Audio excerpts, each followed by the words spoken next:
10வது அத்தியாயம் விபூதி யோகம். அவதாரிகை.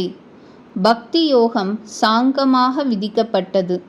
இப்பொழுது பக்தியுண்டாவதற்காகவும் அது வளருவதற்காகவும் எம்பெருமானுடைய நிகரற்ற ஐஸ்வர்யம் முதலிய கல்யாண குணத்தொகையின் முடிவின்மையையும் ஜகமெல்லாம் அவனுக்கு சரீரமாய் இருக்கையாலே அவன் உருவாய் அவன் ஏவச் செல்லும்படியாய் இருக்கின்றமையும் விஸ்தரித்து சொல்லப்படுகின்றன. பார்த்தா, நம் மகிமையை கேட்டு சந்தோஷிக்கின்ற உனக்கு நம் விஷயத்தில் பக்தி பிறந்து வளரும்படி உனக்கு இதம் செய்ய வேண்டி மறுபடியும் நம் மகிமையையே விளக்குவதான சிறந்ததொரு வாக்கியத்தை சொல்லுகின்றோம். இதனை கவலையில்லாத மனத்தோடும் கேட்பாயாக.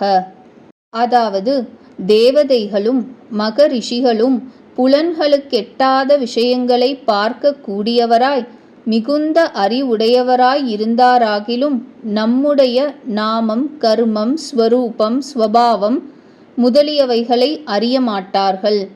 ஏனென்றால் அத்தேவாதிகளுக்கெல்லாம் நாம் சகல விதத்திலும் ஆதியாய் இருக்கின்றோம். ஏனெனில் நாம் ஆதியாகையால் அவர்களுடைய தேவத்தன்மைக்கும் ரிஷித்தன்மைக்கும் காரணமான புண்ணியத்திற்கு தக்கபடி அவர்களுக்கு நாம் கொடுத்திருக்கும் அறிவு கொஞ்சம். அதை கொண்டு அவர்கள் நமது அளவற்ற ஸ்வரூபாதிகளை உள்ளபடியே எவ்வாறு அறியக்கூடும்? அவதாரிகை. இப்படி தேவாதிகளாலும் அறியப்போகாத தம்மை உள்ளபடி அறிந்தால் அது பக்தி உண்டாவதற்கு விரோதியான பாவத்தை போக்கும் என்பதை தெரிவிப்பது.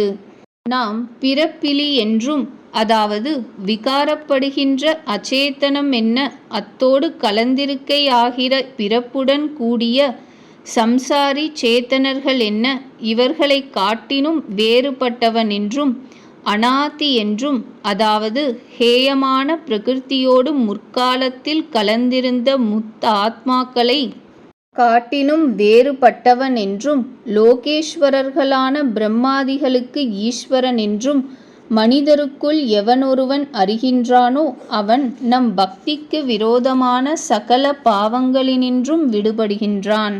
என்றால் உலகத்தில் அரசன் மற்ற மனிதர்களில் ஒருவனாய் இருக்கச் செய்தே சில கர்ம விசேஷத்தால் அம்மனிதருக்கு இறைவன் ஆகின்றான். அவ்வாறுதான் தேவேந்திரனும் அண்டாதிபதியும் அணிமை முதலிய ஐஸ்வர்யத்தை அடைந்த மற்றவரும். ஆனால் இந்த லோக மகேஸ்வரனோ காரிய காரணம் என்று இரண்டு நிலை பொருந்திய அச்சேதனம் என்ன, சம்சாரிகள் முக்தர்கள் என்கின்ற சேத்தனர்கள் என்ன, இவர்கள் எல்லாவற்றையும் காட்டினும் அளவிறந்த கல்யாண குணங்களுக்கு இருப்பிடமாய் ஆழ்வேத ஸ்வபாவனாய் வேறுபட்டிருக்கின்றான் என்று இவ்வாறு எவன் நம்மை அறிகின்றானோ அவன் சகல பாவங்களினின்றும் விடுபடுகின்றான். அவதாரிகை. இவ்வாறு நம் ஸ்வபாவத்தை சிந்தை செய்வதனால் பக்தி உண்டாகாமல் இருக்கும்படி விரோதிக்கின்ற பாவங்கள் நசிக்குமென்று, விரோதம் ஒழிந்ததாகில் தன்னடைய பக்தியுண்டாகும் என்று அருளிச் செய்து நமது ஐஸ்வர்யத்தையும் கல்யாண குணங்களின் விஸ்தாரத்தையும் சிந்திப்பதால் அந்த பக்தி விருத்தியடையும் என்பதை அருளிச் செய்கின்றார். அதாவது புத்தி நிரூபிக்கும்படி மனத்திற்குண்டான திறமை, ஞானமானது சித்து அசத்து விஷயமாய் உண்டாகும் நிச்சயம். அகம் மோகமாவது சிப்பியை கண்டு இது வெள்ளியை சேர்ந்ததென்று பிரமித்தவன் பிறகு இது வெள்ளியை சேர்ந்ததல்லவென்று அந்நினைவை ஒழித்தல். பொறுமை என்பது மனதிற்கு விகாரம் உண்டாகும்படியான தருணத்தில் விகாரம் அடையாமல் இருத்தல். சத்தியமாவது தான் கண்டது கண்டபடியே பிராணிகளுக்கு இதமாக பேசுதல். தமமாவது புறக்கரணங்களை அனர்த்தங்களில் செல்ல ஒட்டாமல் தகைவது. சமம் என்பது அந்தக்கரணத்தை அவ்வாறு தகைவது. சுகமாவது தனக்கு இஷ்டமாய் அனுபவிப்பது. துக்கமாவது தனக்கு அனிஷ்டமாய் அனுபவிப்பது. பவமாவது விருத்தி, அதாவது இஷ்டத்தை அனுபவிப்பதால் மனத்திற்கு உண்டாகும் இரக்கம். பயமாவது துக்கம் உண்டாவதற்கு காரணத்தை காண்பதால் வரும் துன்பம். அபயமாவது அந்த பயம் இல்லாமை, அஹிம்சையாவது பிறனுடைய துயரத்திற்கு ஆட்படாமை, சமதையாவது தான் தனது இஷ்டன் தன் விரோதி யாவரிடத்திலும் நன்மை தீமைகளில் ஒருமனதாய் இருத்தல், துஷ்டியாவது ஆத்மாக்களையெல்லாம் கண்டு சந்தோஷித்தல், தவமாவது சாஸ்திரத்தில் கூறியபடி போகத்தை சுருக்குகை ஆகிற காய கிளேசம், தாகமாவது தான் புசிப்பதை பிறருக்கு அளித்தல், கீர்த்தி குணம் உடையவன் என்கின்ற பிரசித்தி, அபகீர்த்தி குணவீனன் என்கின்ற சொல். இவை முதலிய பிராணிகள் பிரயாணிகளின் மனோ வியாபாரங்கள் எல்லாம் நம் சங்கற்பத்தாலே உண்டாகின்றன.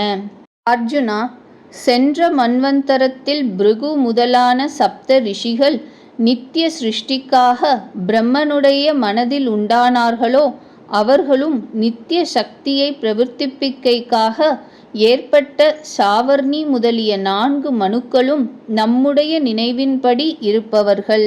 அப்படிப்பட்ட அவர்களுடைய சந்தானமயமாயுள்ள இவ்வுலகத்தில் இருக்கும் பிரஜைகள் யாவும் பிரளயம் உண்டாகிற வரையில் க்ஷணந்தோறும் சந்தானத்தை உண்டு பண்ணி வளர்த்து வருகின்றன.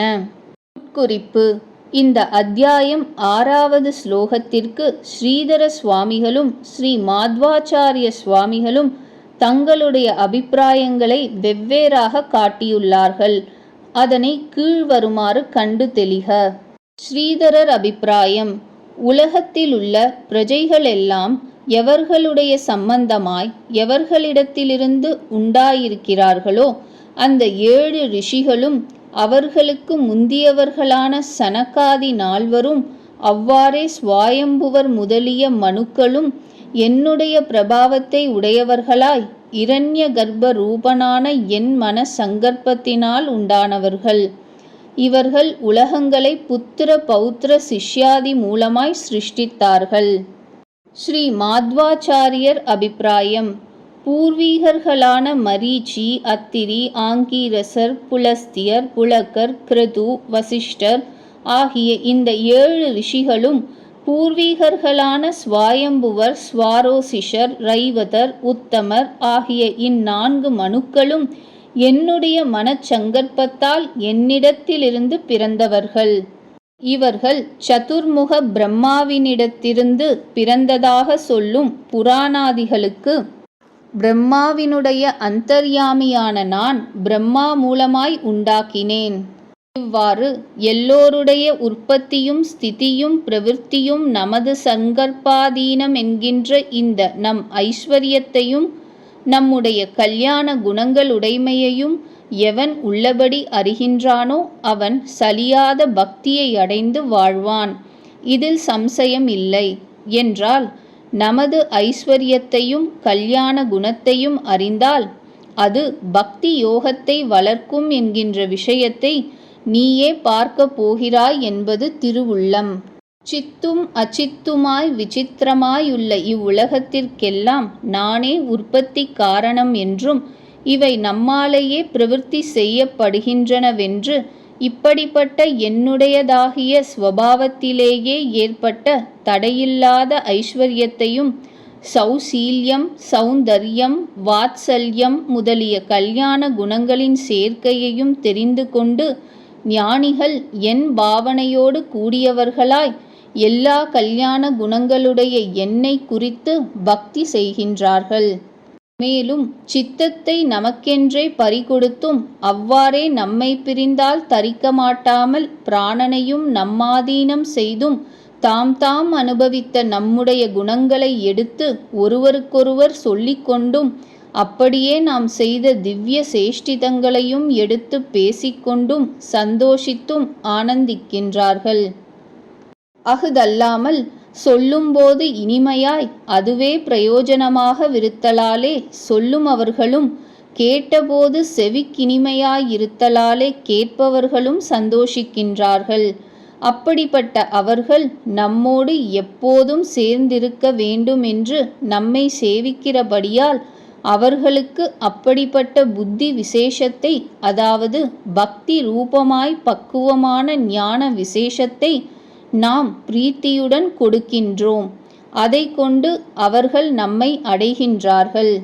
அப்படிப்பட்ட அவர்கள் நம்மோடு எப்போதும் சேர்ந்திருக்க வேண்டுமென்று நம்மை சேவிக்கிறபடியால் அவர்களுக்கு அப்படிப்பட்ட புத்தி விசேஷத்தை, அதாவது பக்தி ரூபமாய் பக்குவமான ஞான விசேஷத்தை நாம் பிரீத்தியுடன் கொடுக்கின்றோம். அதை கொண்டு அவர்கள் நம்மை அடைகின்றார்கள். மேலும் அவர்களை அனுக்கிரகிக்கிறதற்காகவே நாம் அவர்கள் உள்ளத்திலிருந்து நம்முடைய கல்யாண குணங்களை பிரகாசப்படுத்திக் கொண்டு அவர்கள் நம்மை அறிவதென்கின்ற பிரகாசமான தீபத்தாலே அஞ்ஞானத்தால் உண்டானதாய் நம்மை ஒழிந்த மற்ற விஷயங்களைக் கண்டால் விடமாட்டாததாய் முன் பழகியதாயுள்ள கலக்கத்தை போக்கடிக்கின்றோம்.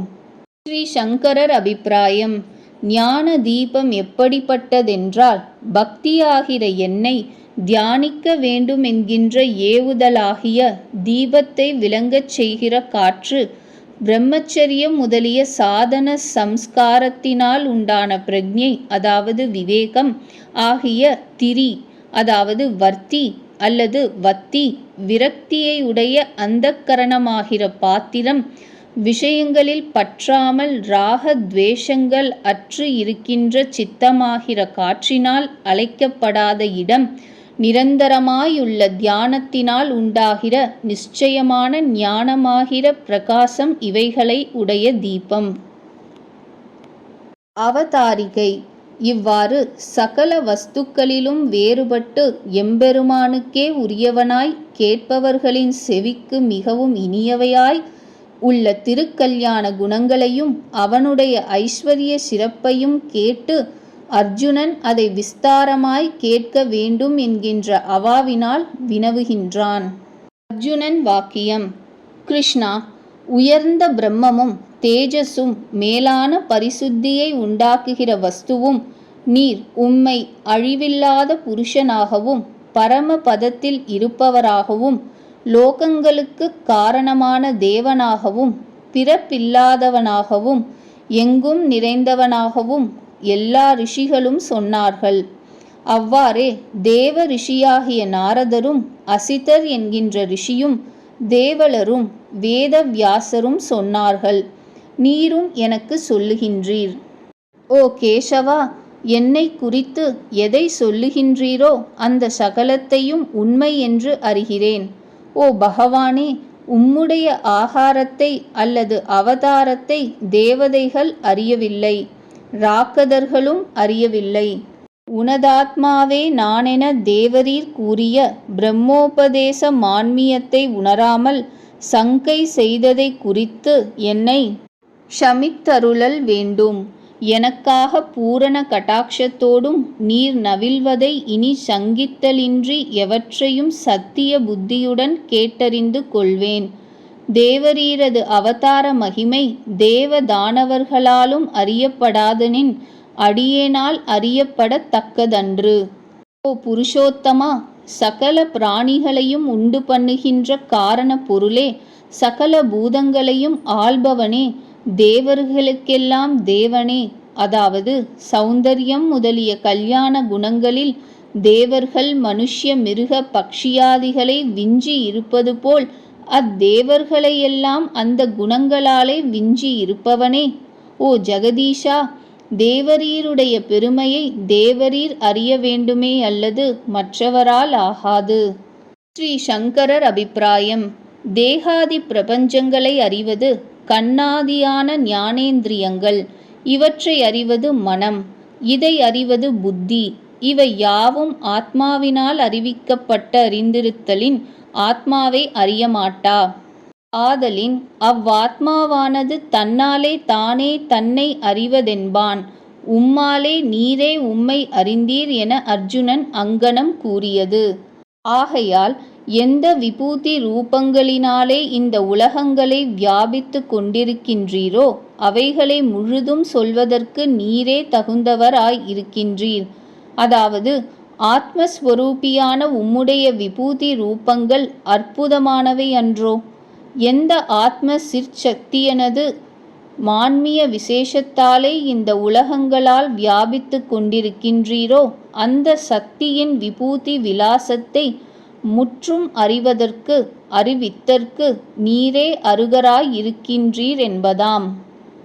அதாவது பிரம்மா விஷ்ணு ருத்ராதிகளான திரிமூர்த்திகள் சுத்த மாயையில் பிரதிபலித்த பிரம்ம சைத்தன்ய பிரதிபிம்பர் ஆதலின் அவர்கள் அதிகாரத்தில் ஏற்ற தாழ்வு உடையவராதல் குண தாரதம்யத்தாலன்றி ஆத்ம தாரதம்யத்தான் அன்றாகவே மூவரும் ஸ்வானுபூதியால் தம்மை பிரமமாகக் கண்டு கூறியிருப்பதை இக்கீதையோடு மற்றும் பிரமகீதை சிவகீதைகளானும் உணர்த்தப்பாற்று.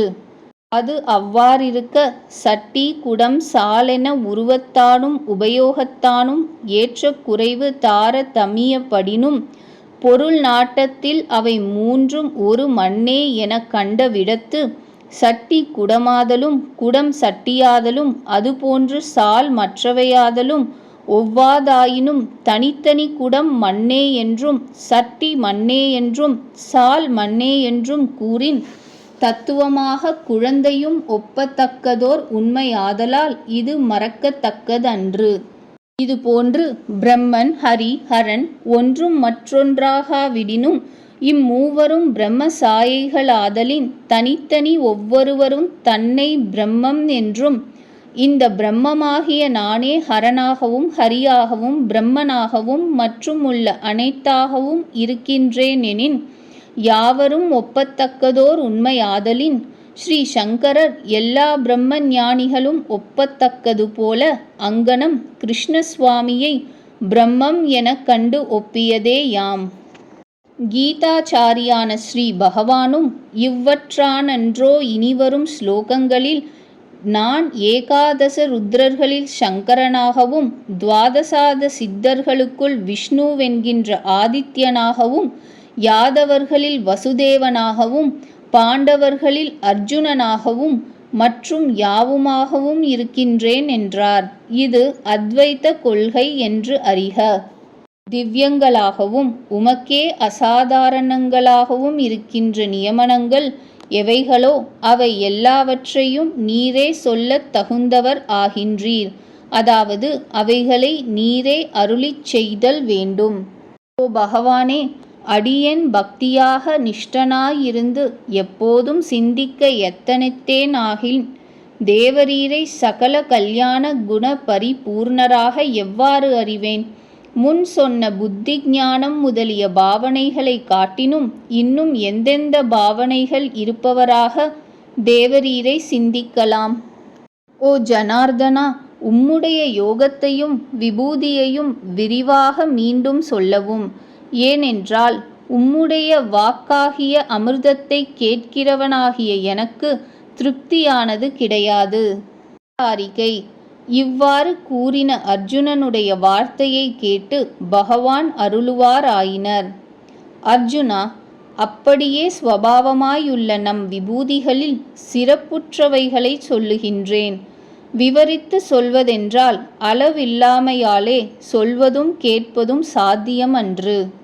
கருத்து: விபூதியாவது ஆளப்படுவது எப்படியெனில் பிராணிகளின் பித்தி முதல் தனித்தனியாயுள்ள பாவனைகள் எல்லாம் தம்மிடத்தில் இன்றுமே உண்டாகின்றனவென்று சொல்லி இந்த என் விபூதியையும் யோகத்தையும் உள்ளபடியே எவன் அறிகின்றானோ என்று சொல்லுதலால் அவ்வாறே அங்கு யோக சப்தத்தால் சொன்னது சிருஷ்டிக்கு தன்மை முதலியனவென்றும் விபூதி சப்தத்தால் சொல்லப்பட்டது அவனால் ஏவப்படும் தன்மை என்றும் கூறுவதாயிற்று. அவதாரிகை அதில் சகல பிராணிகளையும் முன்பு யோக சப்தத்தாலே சொல்லப்பட்ட பகவான் நியமிப்பதாகவும் பிரவர்த்திப்பிக்கிறது. இது ஆளுகையை ஈஸ்வரன் ஆத்மாவாய் நின்று செய்கிறான் என்றும் இது படைக்கும் தன்மை காக்கும் தன்மை அழிக்கும் தன்மை என்று மூவகை என்றும் தெளிவாக விளக்கி காட்டுகின்றார்.